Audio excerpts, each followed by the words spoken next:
नमस्कार दोस्तों, मेरा नाम राकेश शर्मा है और मैं आपका फिर से स्वागत करता हूं एक्सेस के डेटाबेस ट्यूटोरियल्स में। आज हम लोग एक और इम्पॉर्टेंट टॉपिक का डिस्कस करने वाले हैं जिसका कहते हैं क्वेरी। क्वेरी के लिए हम अपना पुराना डेटाबेस ही इस्तेमाल कर सकते हैं, ठीक है। लेकिन मैंने यहाँ पर पहले से ही एक डेटाबेस बना के जो रखा था जिसमें सारे टेबल्स हैं। मैं आपको एक बार उसका रिव्यू देना चाहता था ताकि आप भी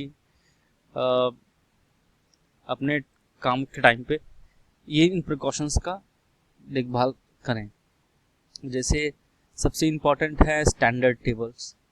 तो स्टैंडर्ड टेबल्स में शहर के नाम अलग होंगे, स्टेट के नाम अलग होंगे, ठीक है, और बैंक के नाम अलग होंगे।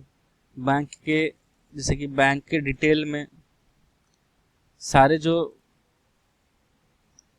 Name, IFSC, address, branch, district, देखिए एक लुकअप है, स्टेट एक लुकअप है, ठीक है। तो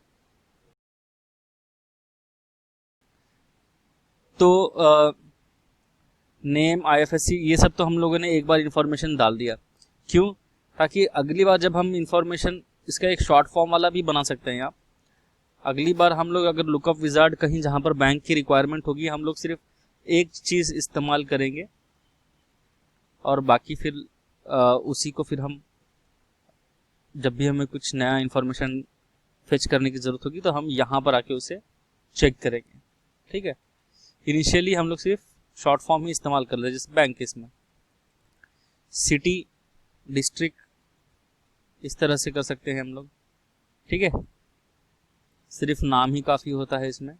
और जहाँ तक डिस्क्रिप्शन, जितना ज़्यादा आप डिस्क्रिप्शन करते हैं उतनी ज़्यादा डिपेंडेंसी बढ़ जाती है कि आपकी दूसरी वैल्यूज़ आएगी कि नहीं, तीसरी वैल्यू की ज़रूरत है कि नहीं। तो जहाँ तक होगा एक वैल्यू रखें तो ज़्यादा अच्छा है। और जैसे अभी डिस्पैच के बारे में देख लेते हैं एक बार। तो डिस्पैच में पैकेजिंग टाइप भी होता है, देखिए मैंने बना के रखा था। उसका मोड ऑफ सप्लाई भी होता है, ट्रांसपोर्ट हेड है या पिकअप है। सप्लाई टाइप होता है ex factory, on location, at site है, ठीक है। उसी तरह से अब सबसे इंपॉर्टेंट डिस्पैच में डिफरेंस का रेफरेंस नंबर, राइट। ये डिस्पैच के हो गए।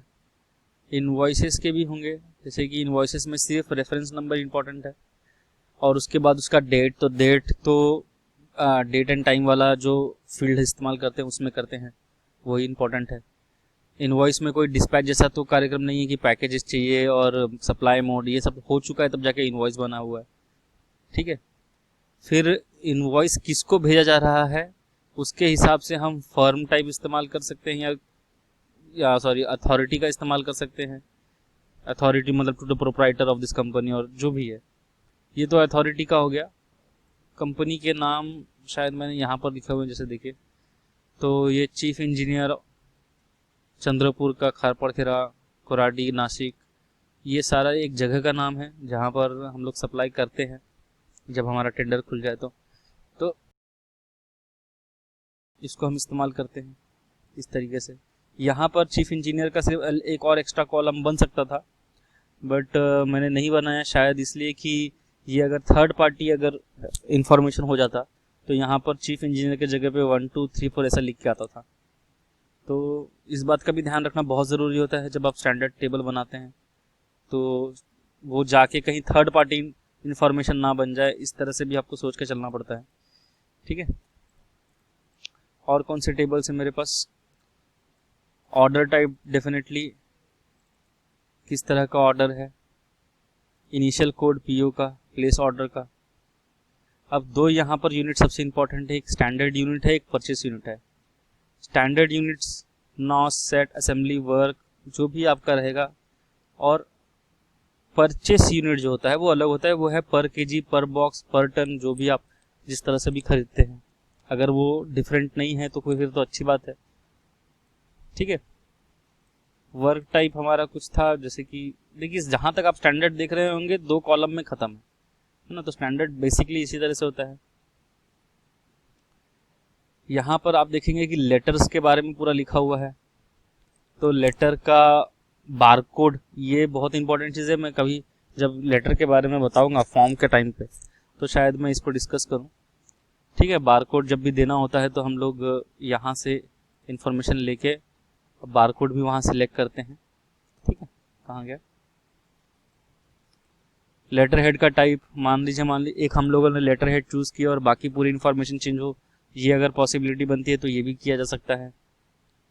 काइंड अटेंशन, कभी कभी हम किसी लोगों को बोलते हैं कि आप, ये देखिए एक लुकअप है, तो कभी कभी हम लोग देखते हैं कि काइंड अटेंशन मतलब इस इंसान को भी ये रिटर्न में जब जाता है तो इसको भी इंफॉर्मेशन पहुंचनी चाहिए। तो ये बहुत पुराने ज़माने में जब चीफ इंजीनियर वगैरह काइंड अटेंशन लेते थे टू कोई हो गया डेप्यूटी या फिर कोई इंजीनियर हो गया, चीफ इंजीनियर ने जो सीनियर इंजीनियर है उसको भी सीनियर इंजीनियर के होते हुए वो लेटर जाए तो उसके लिए काइंड अटेंशन की ज़रूरत होती है।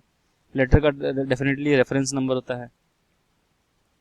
ठीक है, और लेटर के यहाँ पर आप डिज़ाइन व्यू में देखेंगे तो ये तो 2 नंबर हो गए, ये तो लेटर का नंबर, डेट, सब्जेक्ट और लेटर रेफरेंस नंबर, मतलब लेटर में कितने रेफरेंसेस आए थे जिसमें हम जिनके थ्रू हम बात कर रहे हैं, उन्होंने कौन कौन से लेटर भेजे थे जिसका रेफरेंस नंबर हम डालते हैं, 3 से 4 से ज़्यादा भी हो सकता है ये। तो ये यहाँ पर आ गया लेटर के जितने भी रेफरेंस इन्फॉर्मेशन हो गया। मैटर को देखिए हम लोगों ने लॉन्ग टेक्स्ट लिया है क्योंकि वो कितना बड़ा मैटर होगा हमें पता नहीं, वो 255 वर्ड से ज़्यादा ही होगा definitely.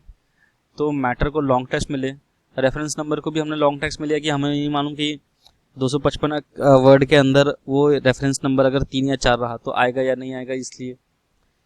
Letter sign by authority, अब यहाँ पर मैनेजर ने साइन किया है, मतलब हमने जो PDF दिया है तो जब जो भी फॉर्मेट में हम लोगों ने दिया है तो वो साइन बाय अथॉरिटी कौन है, मैनेजर है और या प्रोप्राइटर है या कोई वहाँ पर सीनियर प्रोडक्शन इंचार्ज है, कौन है, तो वो साइन अथॉरिटी उसका लुकअप आ गया।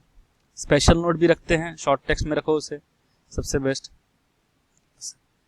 साइन का बारकोड, अब जिसने भी उस लेटर पे साइन किया है, ठीक है, तो उसका बारकोड एक हम जनरेट करते हैं और वो बारकोड हम अपने ढंग से कर सकते हैं। जरूरी नहीं कि अगर मैंने लिखा प्रोप्राइटर तो प्रोप्राइटर का P जो है वो स्टैंड फॉर P करेगा, नहीं, मैं प्रोप्राइटर का जो कैपिटल P है वो शायद मैंने एक्सक्लेमेशन में कर दिया, R को मैं @ कर देता हूँ, O को मैं हैश कर देता हूँ, है ना।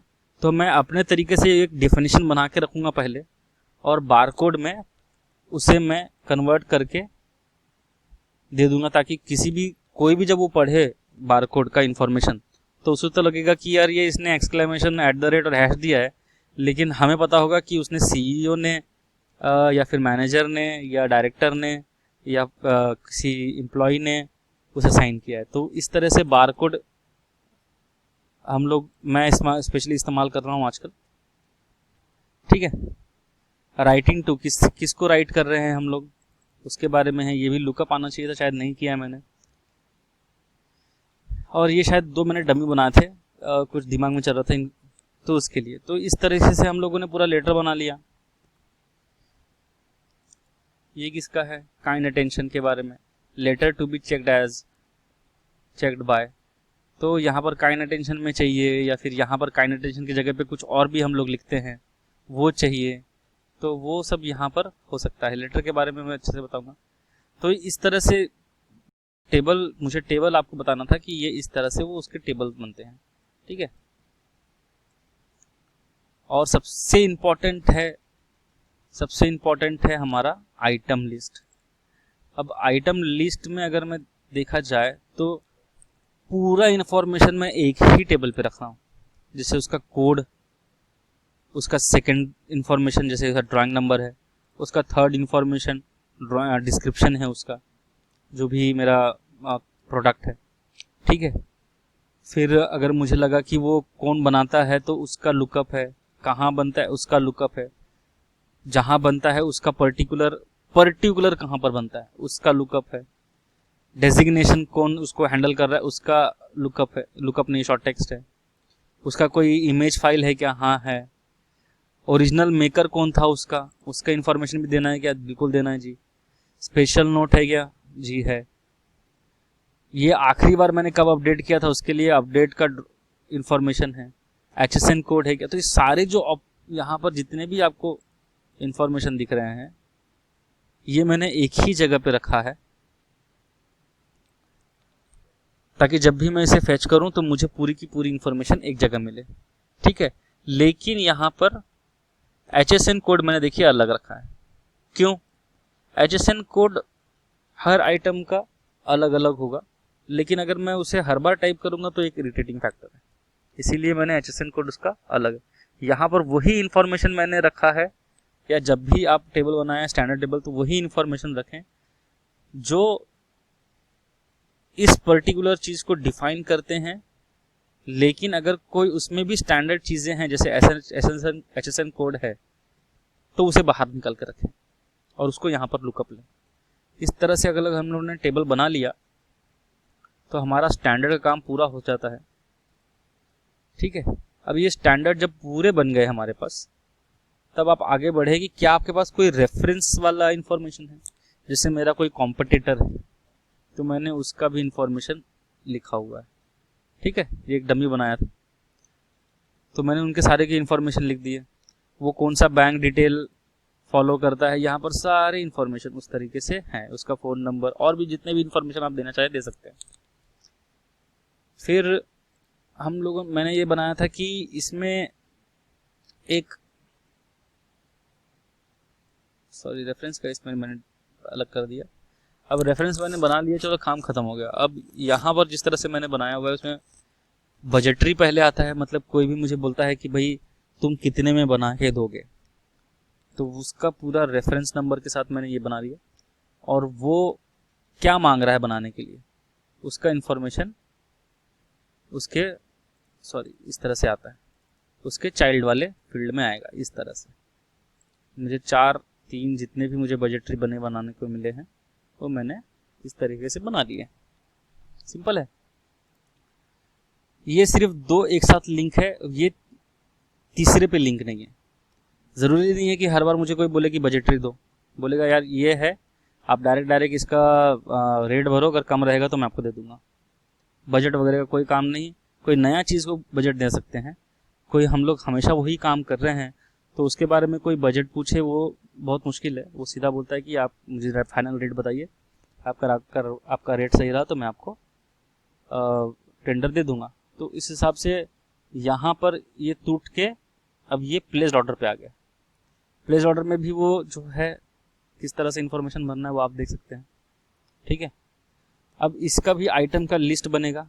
अब ये फाइनल ऑर्डर है, ये जो भी मुझे प्लेस हुआ है फाइनल ऑर्डर के बारे में, ये मुझे एक ही पेस्ट हुआ है। ठीक है, जिसका अमाउंट ये है और उसकी यूनिट देखिए इस तरह से है, तो ये पेस्ट हो गया। अब इसको बनाने के लिए मैंने पहले इनवॉइस लिया। आप पूछ सकते हैं कि भाई पहले तो बनता है बाद में इनवॉइस बनता है। ये सिर्फ एक हायरार्की मेंटेन करने के लिए है कि मैं एक इनवॉइस तो ज़रूर बनाऊंगा अगर एक ही प्रोडक्ट रहा तो मैं पता नहीं होता कि कब इनवॉइस नंबर देना है मुझे, तो मैं सिर्फ उसको डेट दे सकता हूँ जो बड़ा इजीली ही एडिटेबल होता है ना। आज मैंने इसको टुडे भी कर दिया तो कोई इन्फॉर्मेशन रेफरेंस नंबर का इन्फॉर्मेशन कोई ख़राब नहीं हो रहा है मेरा, और ना ही यहाँ पर जो मैं वैल्यू भर रहा हूँ उसका ख़राब हो रहा है, और ना ही आज मैंने भर दिया और 2 दिन बाद अगर चेंज करना पड़ा तो वो मजअप हो जाए, कहीं पर क्लैश हो नंबर्स, वो सबसे मैं बच जाऊंगा। इसलिए डेट सबसे अच्छा एडिटेबल ऑप्शन होता है। उसको मैंने 2 डेट डाल दिए, मुझे पता है कि मैं 2 बार में इसको कम से कम मुझे 2 इनवॉइस बनाने वाला हूँ, और इसके भले ही डिस्पैच में ज़्यादा कर लूँ। ठीक है, यहाँ पर कोई भी इन्फॉर्मेशन नहीं क्योंकि ये लास्ट इन्फॉर्मेशन है। ठीक है, तो डिस्पैच के बारे में अभी मैंने जैसे यहाँ पर भी दिख रहा है कि कोई मैंने एक भी डिस्पैच नहीं किया, लेकिन उसका एक डेट ज़रूर दे दिया था। तो इस तरह से हमारी हायरार्की बननी चाहिए जो सबसे बेटर हो, और ये सबसे सही तरीका है। ये मैं क्वेरी जाने के पहले आपको एक बार टेबल और रिलेशनशिप सबसे इंपॉर्टेंट होता है, इसलिए आपको ये दिखाना चाहता था। और इस तरीके से अगर आप करते हैं तो नेक्स्ट टाइम से हम जो क्वेरी के बारे में है वो और भी अच्छे से इन सब इन्फॉर्मेशन के बाद पढ़ पाएंगे। Okay, so hope to meet you next time. Have a nice time.